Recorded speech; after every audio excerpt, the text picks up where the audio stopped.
Dapat daw maglabas ng buo at katanggap-tanggap na paliwanag si Pangulong Aquino at mga tagapayo nito kaugnay ng nangyari sa Mama Sapano.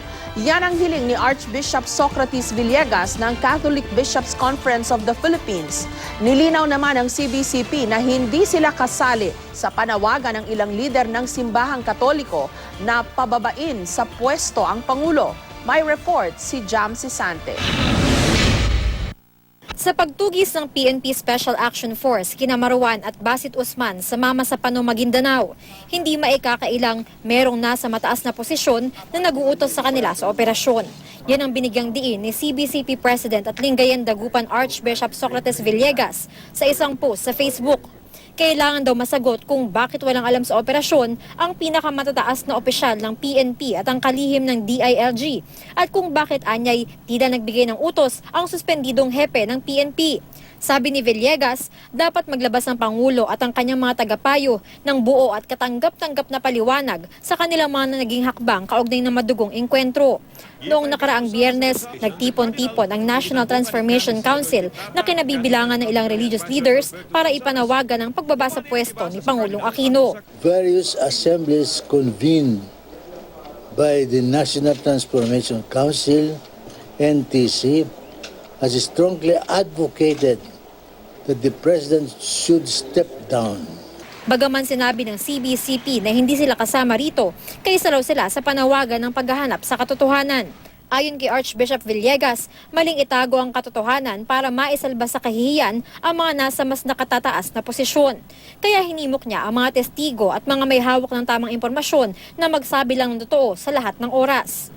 Sa pagpapatuloy ng investigasyon ng Senado tungkol sa engkwentro sa Mama Sapano, sumalang sa 4 na oras na executive session ang dating hepe ng PNP SAF na si Police Director Getulio Napeñas.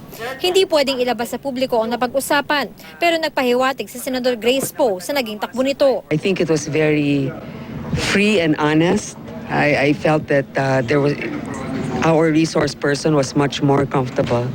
Ang pinag-iingatan lang natin, yung mga iba't ibang bagay na maaaring makapag-compromise sa seguridad rin natin. Pinapunta rin sa dating PNP Chief Alan Purisima at ang Director ng PNP Intelligence Group. Pero dahil hindi sila naisalang kanina, babalik sila sa executive session bukas.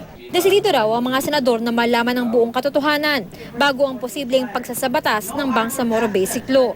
Sa gitna ito ng pagkwestiyon ng ilang mambabata sa sinseridad ng MILF sa usaping pangkapayapaan. Lahat tayo gustong peace. At ang stand ko, ituloy natin yung peace process pero wag sa MILF. Humanap tayo ng mga kausap doon na magbibigay ng tunay na peace. Si Senador Alan Peter Cayetano, dudang walang koneksyon ng MILF sa teroristang si Marwan.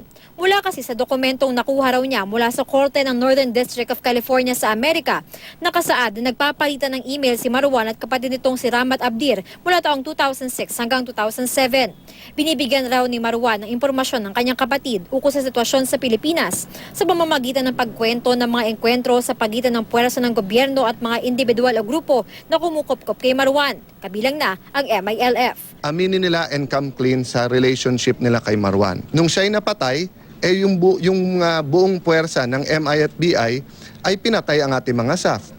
Wala pang bagong pahayag kaugnay nito ang MILF. Pero ilang beses na nilang itinanggi na kinupkop nila si Marwan at iginiit na tapat sila sa pagsusulong ng kapayapaan kasama ng ating gobyerno. Sinuspindi muna ang pagdinig ng Kamara bukas at sa Miyerkules kaugnay ng engkwentro sa Mama Sapano.